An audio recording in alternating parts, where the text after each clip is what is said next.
శ్మశానంలో ఆయన కూర్చోపోతే ఉగ్రభూతాలు వచ్చి ఓళ్ల మీద పడిపోయి ప్రజల్ని సత్కార్యాలు చెయ్యనివ్వవని అక్కడ కూర్చుని తాండవం చేసి వాళ్ళని కూర్చోబెడతాడు.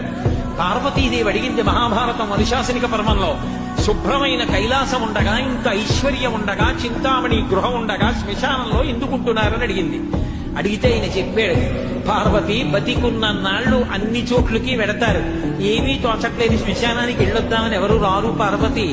నేనంతవాణ్ణంటాడు, పొడుగ్గా ఉన్నానంటాడు, తెల్లగా ఉన్నానంటాడు, పండితుణ్ణంటాడు, పద్యాలు నాకు నోటికొచ్చంటాడు, ఉపన్యాసం చెప్పగలనంటాడు, నాకు పాటలొచ్చంటాడు, నేను నాట్యం చేస్తానంటాడు, నేను అధికారినంటాడు, నా దగ్గర డబ్బు ఉందంటాడు, నేను పాట పాడగలనంటాడు. ఇన్ని ఉన్నాయనుకున్న వాడిలోంచి ఊపిరి బయటికి వెళ్ళిపోయిన తరువాత వాడిని తీసుకెళ్లి 4 కొత్త కర్రల మీద పడుకోబెట్టి చాప చుట్టి తాడు కట్టి పైన నూలుబట్ట కప్పి తీసుకొచ్చి అన్నీ తీసేసి కర్రల మీద పడుకోబెట్టి కాల్చేస్తుంటే జీవుడు లేచి నిలబడి పుర్రె పగిలిపోయిన తరువాత కన్న కొడుకు కూడా స్నానం చేసి వెళ్ళిపోతుంటే చీకటి పడిపోయాక, అయ్య బాబోయ్ చుట్టూ ఉగ్రభూతాలు, నా వాళ్ళన్న వాళ్ళు లేరు, వీళ్ళని నమ్ముకున్నాను, ఒక్కడు లేడని ఏడుస్తుంటే నేను